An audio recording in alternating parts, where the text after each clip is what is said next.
Magandang hapon mga idol. Linggong hapon. Walang pasok kaya nakapag-ikot-ikot dito sa Talipapa. Lakad-lakad, tumingin-tingin ng presyo ng bilihin. Dito meron ditong nagkakarito o nagka-sidecar. Yung presyo ng saging 30 pesos yung saba sa kilo. Magandang klase oh. 30 lang. Bumibili.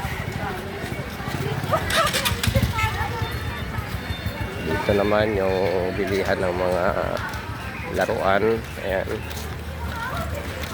At dito may tinda rin ng karne. Lahat nandito. Yung pagkain, mga gulay, kakanin. Ayan, kakanin. At doon naman sa kaliwa, may tinda rin ng karning manok.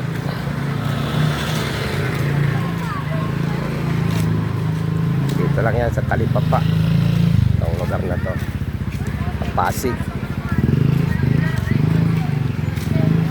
Ito, manok. At meron ding pork.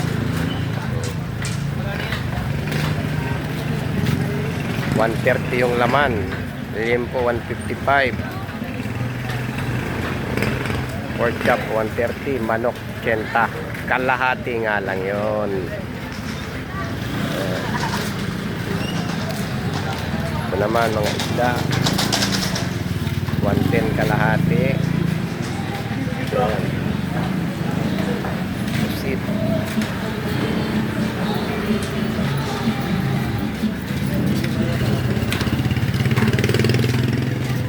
doon yung karne ng manok. May baboy rin eh.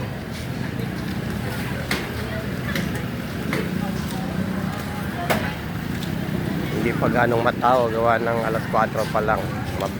Dami rito ang tao kapag rush hour na talaga. Mga alas 5:30 hanggang alas 7. Grabe tao rito.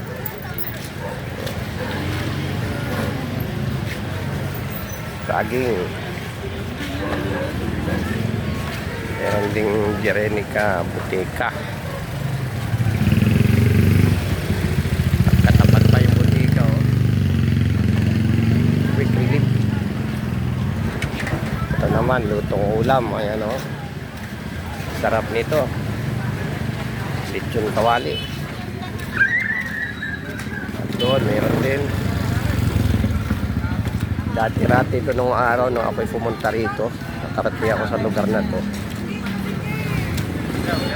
2023. Tama ba? 2023? Ah, hindi pala. 2003. Ayan, Protestant. Dami, mamimili ka rin. Dami rin nilang prutas dito ng tinda. Mga kilsin ng cellphone, meron din. Itlog.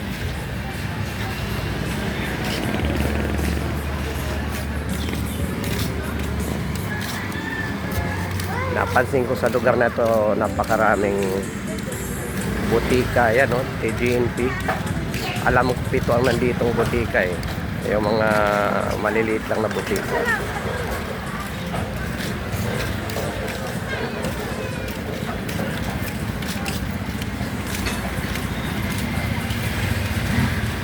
Pero wala naman makita rito mga sakitin na tao. Wala naman, malulusog naman. Ba't ang daming butika rito? Ayun, Batangas, baka 300 ang kilo.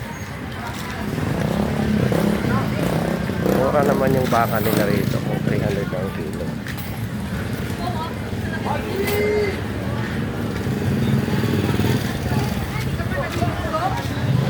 Gulay, mga dilata, nandito na lahat. Kompleto naman.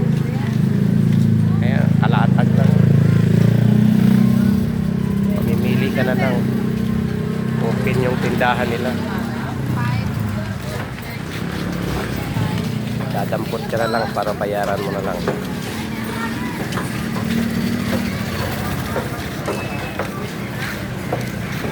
sa kabila, isda na naman. Ayan. May gulyasan.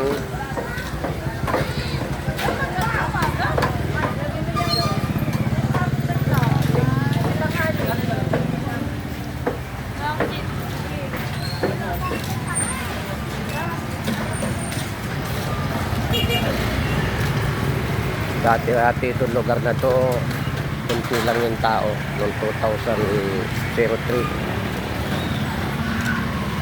Ngayon, napakarami. Tumaas yung mga bahay. Inabot ko ito nung araw dito, 2003, madami pang tubig yung lugar na to.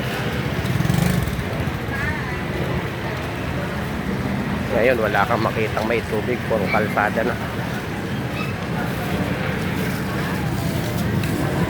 Mga damitan. Ayan. Kung familiar ka sa lugar na to, kung taga Pasig ka,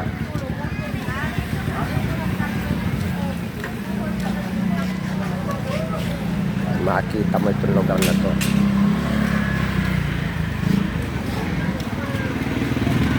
Ayan, nagsusukat ng ukay-ukay, oh. Nakapula. Ayan, isda. Okay.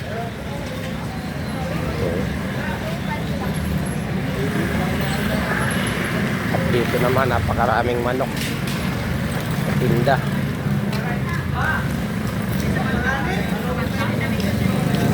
Ayan, 1,157 per kilo. Shout out, oh. Shout out daw doon sa nagtitinda.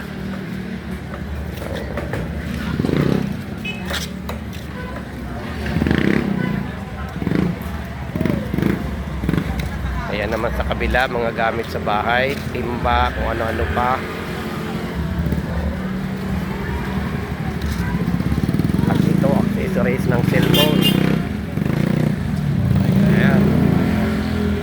Mga bag. Para na rin itong palengke. Mahabang talipapan, pero mga construction, mga idol. Kaya nga pala, kung dumaan ito sa inyong mga wall, guys, support sa aking YouTube channel, Ariel Vlog, at ganoon din sa aking Facebook page, Kabakal Vlog. Ang napansin ko rito, kunti lang yung nagtitinda ng bigas. Ang alam ko dito, 4 lang yung may pwesto rito ng tindahan ng bigas. Maraming salamat at magandang hapon ulit mga idol, mga construction. Muli, papaalam. Bye bye.